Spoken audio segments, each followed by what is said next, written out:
శ్రీ గురుభ్యో నమః. రామకృష్ణ పరమహంస గారి శ్రీరామకృష్ణ కథామృతం నుండి మనము గోష్పారా సాంప్రదాయ సాధన ప్రస్తుతం కావాల్సింది త్యాగమే అనేది చూస్తున్నాం.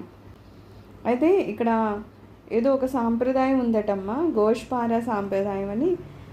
అంటే రకరకాల సాధనలు ఉంటాయి. ఆ సాధనలో కూడా తేడాలు ఉంటాయి కదా. ఇప్పుడు మనకి రామకృష్ణ పరమహంస గారి దగ్గర కానీ, మనము భగవాన్ రమణ గారి దగ్గర కానీ ఎక్కడైనా చూస్తాం అనమాట. వాళ్ళు ఏం చేసేవాళ్ళు అంటే, ఒక సమయం దాటిపోయాక రాత్రి ఆడవాళ్ళందరినీ ఆశ్రమానికి బయట ఎక్కడో ఉండమనేవాళ్ళు. కేవలం మగవాళ్ళని మాత్రమే ఆశ్రమం లోపల అనుమతిస్తూ ఉండేవారు. అంటే ఒక విధమైన ఒక తెర లాంటిది. ఎప్పుడు ఎంత సాధన చేసే వాళ్ళకైనా సరే ప్రకృతి సిద్ధమైన కొన్ని ఆకర్షణలు ఉంటాయి కదా. ఎప్పుడైతే మళ్ళీ ఆ ఆకర్షణకి లోనైపోతారో వాళ్ళు ఏమవుతారు, బాహ్య ప్రపంచంలోకి వెళ్ళిపోయి ఆధ్యాత్మికంగా మళ్ళీ అంతర్ముఖం అవ్వడానికి ఇవి అంతరాయాలుగా తయారైపోతాయి. అందుకని సహజంగానే గురువులు తమగా తాము కొన్ని ప్రక్రియల ద్వారా వీళ్ళల్లో సహజ సిద్ధమైన కొన్ని వికృతాలు ఏముంటాయో వాటిని దూరం చేయడానికి కొన్ని సాధనలు ఉపయోగిస్తూ ఉంటారు. అలాగా ఇక్కడ ఏం చెప్తున్నారు, ఇలాగా మన రామకృష్ణ పరమహంస గారి దగ్గరికి మగపిల్లలు వచ్చేవాళ్ళు, అలాగే గోష్పార సాంప్రదాయ స్త్రీలు వచ్చేవాళ్ళు. అప్పుడంటే రామకృష్ణ పరమహంస గారు అన్నారంట, మగపిల్లల్ని నేను ఆ స్త్రీల దగ్గరికి పంపించడానికి ఇష్టపడను, నేను వాళ్ళకి దూరంగా ఉండమని అనేవాడిని అని.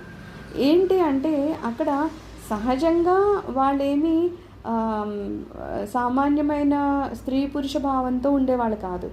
వాళ్ళ సాంప్రదాయంలో ఎలా చూస్తారట, మగపిల్లల్ని కృష్ణుడిలాగా, అది కూడా రాగకృష్ణుడు అంటారట. అంటే ఆ అమ్మాయికి ఇప్పుడు ఒక పిల్లోడిని మనం కనీసం మన పిల్లోడిలాగా చూడాలి అంటే కాసింత మనకి ఆ పిల్లలకి వయసు 15-20 సంవత్సరాల డిఫరెన్స్ ఉండాలి. అంత సమయం తేడా ఉన్నప్పుడు మన పిల్లల్లాగా మనకి వాళ్ళు అనిపిస్తారు. ఎందుకంటే కొంత తేడా అనిపిస్తారు. మనకన్నా 5 సంవత్సరాల పిల్లోడిని మన కొడుకులాగా చూస్తామా అంటే, ఒక సాంప్రదాయ ప్రకారం మనం చూసినా సరే ప్రకృతి సిద్ధమైన కొన్ని ఆకర్షణలు అనేవి ఉండడం వలన ఎక్కడ అది వైకల్యానికి దారి తీస్తుందో అని చెప్పేసి ఇక్కడ రామకృష్ణ పరమహంస గారు ఏమంటున్నారు, ఈ సాంప్రదాయమైన స్త్రీలు ఏం చేస్తారంట, అబ్బాయిలు కనిపిస్తే వాళ్ళకి భోజనం తినిపించడము, వాళ్ళ ఒళ్ళోనే పడుకోబెట్టడము. అంటే ఒక కృష్ణుడిని ఎలాగ గోపికలు చూశారు అలాగన్నట్టు వాళ్ళు ప్రవర్తిస్తూ ఉంటారట. అయితే ఏమవుతుంది, వాళ్ళు కృష్ణుడని ఆ పిల్లల దగ్గర తీసుకుంటున్నారు, వీళ్ళు కూడా వాళ్ళ అమ్మలాగా సాకుతున్నారని వెళ్తున్నారు. కానీ ప్రకృతి సిద్ధమైన ఎప్పుడన్నా కొన్ని వైకల్పాలు వస్తాయి కదా. అలా వచ్చినప్పుడు ఈ ఏవైతే భావాలు ఉన్నాయో ఆ భావాలు కొన్నిసార్లు ఏమవుతాయి, కొంచెము నీతి బాహ్యంగా వెళ్ళిపోతూ ఉంటుంది అని చెప్పేసి, అసలు అలా జరగడమే ఎందుకని రామకృష్ణ పరమహంస గారు మొదటిగానే అసలు పిల్లల్ని అటువైపు వెళ్ళొద్దని అంటూ ఉండేవారంట.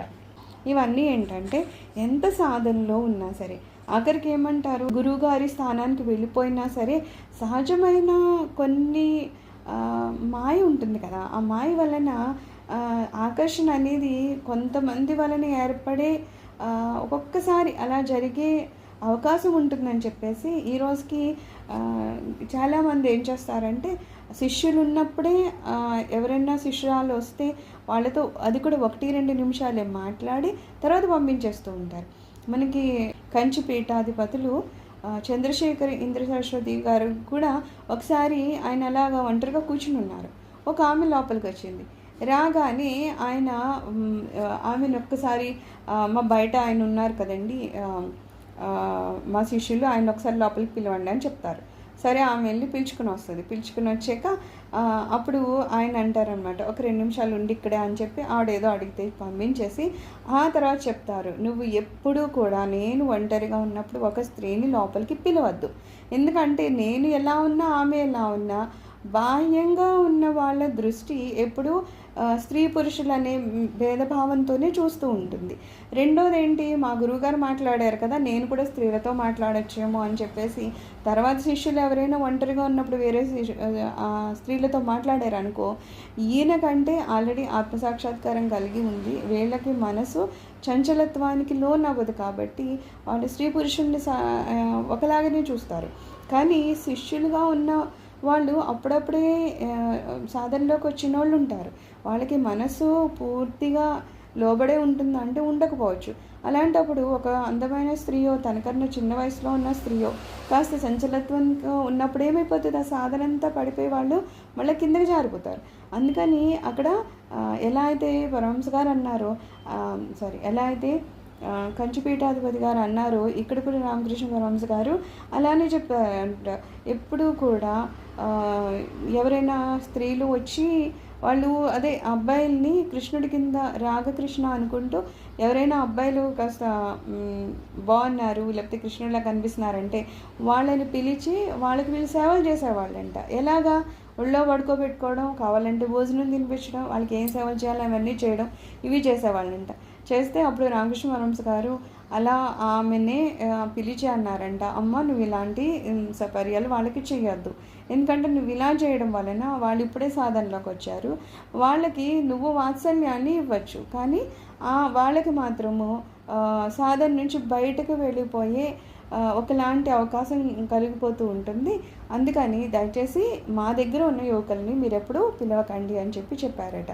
అంటే ఇప్పుడు మనసు మనము కంట్రోల్ చేసుకోవడం అనేది ఒక పద్ధతి అయితే, ఇంకొకటి ఏంటి, అసలు ఆ మనసు అలా చంచలత్వానికి లోనయ్యే పరిస్థితులు కూడా లేకుండా చేసుకోవడం ఇంకొకటి.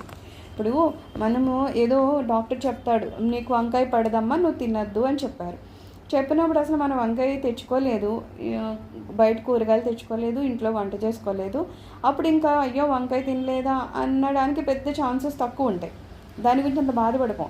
కానీ మనం తినద్దన్నా సరే మన ఇంట్లోనే ఎవరో మన అక్క ఉంది, తనకి ఏదో వంకాయ చాలా ఇష్టం కాబట్టి తను తెచ్చేసుకొని దాన్ని 4 రకాల వంకాయ రకరకాల కూరలు వండేసి ఆ ఎదురుగుండా పెట్టింది అనుకో, మనకి రోగం అని తెలిసినా సరే, అది తింటే పడదని తెలిసినా సరే కాస్త ఇంత టేస్ట్ చేద్దాం అనుకుంటాం. ఎందుకు? అక్కడ అవకాశం ఉంది. సో ఇప్పుడు యువకులు ఒక చోట ఉన్నప్పుడు అవకాశం ఉంటుంది, అసలు అదే లేదు.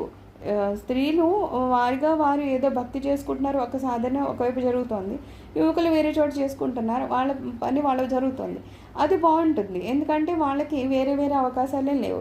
కానీ ఇక్కడ ఏంటంటే ఏదో మా సాంప్రదాయ ప్రకారం యువకుల్ని మేము కృష్ణుల్లా చూస్తామంటని వాళ్ళు తీసుకెళ్ళచ్చు, కానీ యువకులు కూడా అంతే క్రమశిక్షణతో ఉంటారా అంటే వాళ్ళకి ఇంకా సాధన లేదు, వాళ్ళు కొత్తగా జాయిన్ అయ్యారు, వాళ్ళకి ఇంకా శిక్షణ కంప్లీట్ అవ్వలేదు. అందుకే చూడండి, ఒక ఆశ్రమానికి వెళ్తే గురువు గారు ఉన్నట్టు శిష్యులు ఉండలేరు, ఎందుకంటే శిష్యులు ఇంకా అప్పుడప్పుడు నేర్చుకుంటున్నారు.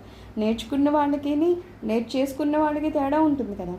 అయితే నేర్చుకునే వాడికి ఇలాంటి ఏమన్నా ప్రకృతి సిద్ధమైన వికృతాలు ఏమన్నా ఏర్పడ్డాయి అనుకో, సహజంగా ఏమవుతుంది, వాళ్ళు ఎక్కడికి ఎక్కాలో అక్కడికి వెళ్ళకుండా కిందకి దిగిపోతూ ఉంటారు కదా. అందుకని అలాంటివి లేకుండా స్వామివారు ముందే చెప్పారంట, ఆడవాళ్ళని ఎవరిని ఇక్కడికి వచ్చి ఈ యువకులకి సపర్యలు చేయొద్దు అని.